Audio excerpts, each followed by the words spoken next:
Is stubbornness really a bad trait? Isn't some stubbornness actually required to go against the grain? Today, we dissect some of the most stubborn born characters of all time and determine if it was their stubborn personality traits that contributed to their exponential success. To make things more interesting, we use astrology as an indicator of stubbornness. The fixed signs of Aquarius, Taurus, Leo, and Scorpio are all considered most stubborn. Note, this is not an astrology video or a video to get you to believe in the stars. It is only used as an indicator of our four classic examples. For the fixed air sign of Aquarius, at 6'6", we select Michael Jordan. That's right, Air Jordan was an air sign. It doesn't stop there. Every sign represents a targeted area of the human body. Aquarius literally represents the calves. Not sold yet? Michael Jordan, born in 1963, is born the year of the rabbit. That's right, a bunny hopping rabbit. This is only the tip of the iceberg, but since we're not focused on astrology, we'll just stop there. Michael Jordan got cut from the team at Laney High School in Wilmington. Still growing at 5'10", he remained stubborn and unyielding to later become the greatest player of all time. In '93, rumors circulated of Michael's gambling losses. Many celebs claimed to have witnessed Jordan unable to walk away and accept a loss on the golf course and the card table.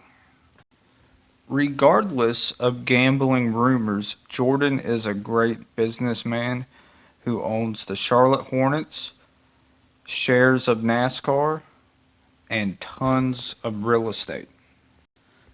MJ also randomly thought it was a great idea to become a lanky 6'6" minor league professional baseball player just after winning 3 NBA championships in a row.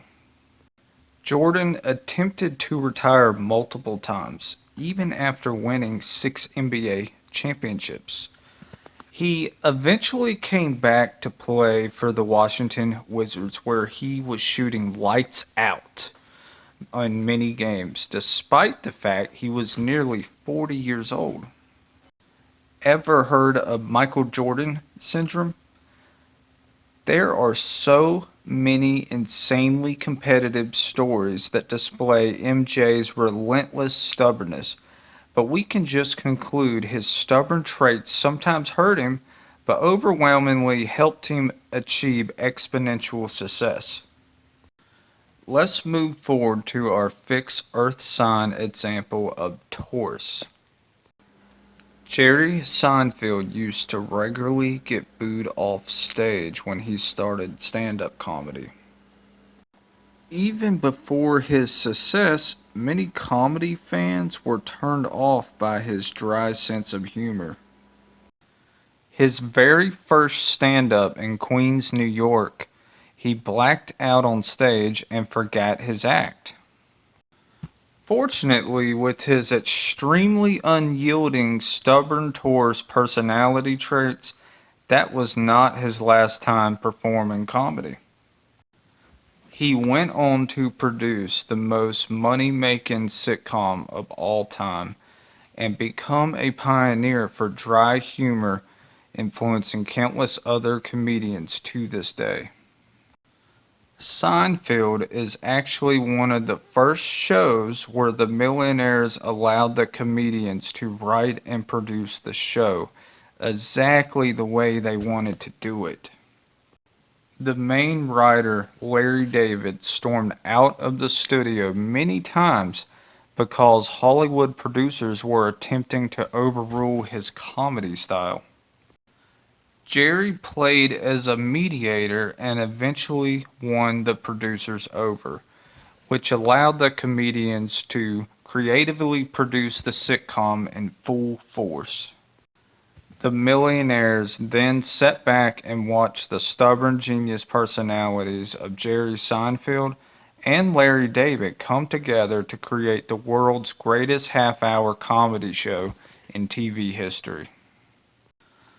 Unlike Michael Jordan, Jerry Seinfeld knew when to retire. When Jerry was 38 years of age, he turned down $100 million deal for a 10th season of Seinfeld. He then went on to date a 17-year-old high school student. Now, we're not going to even get into comedians in cars getting coffee or his B movie. Do you think it was Jerry's extreme stubbornness that led him to step on stage every weekend and pioneer a new form of comedy into the mainstream, despite the fact no one really understood it? Let me know in the comment section below. Who do you think is our fixed fire sign classic example for exponential success? Only the most stubborn fire sign on the face of the planet would attempt to weightlift their way into another country. Arnold grew up in a village in Austria. His father, who was the village police chief at the time, encouraged Arnold to make his muscles useful for work instead of showing off. Fortunately, Arnold was stubborn enough to rep out heavy objects for the rest of his life. In 1965, Arnold went AWOL in the Austrian army for a contest. Not even knowing his competitor's physical status, he won the contest and returned to the army base where he was temporarily placed in military prison. His unyielding stubbornness didn't stop there. Bill Gates, the Scorpio born on October 28th, may be the most controversial billionaire in history. Mr. Gates dropped out of Harvard after his sophomore year. He later admitted to Rolling Stones magazine he had stubborn views of what software can do at that time. He also admitted he was stubborn as a child and would rarely comply with the rest of the class. Bill Gates has recently moved past Microsoft and into vaccines and bought up a large portion of the farmland in the Midwest. Gates is the all-time breadwinner of Monopoly, and whether you love or hate the guy, you can learn from his stubborn ways of success. Honestly, only the most stubborn human on the face of the planet would drop out of the most prestigious university to later become the richest man in the world. In conclusion, we are not putting any of these people down for their stubbornness. We salute it and use their stories as a learning experience. Michael Jordan, Jerry Seinfeld, Arnold Schwarzenegger, and Bill Gates show us how going against the grain and taking your own path in life may help you live the life you weren't supposed to live. So get out there, get cut from teams, bore people on stage, pick up heavy objects, and drop out of school.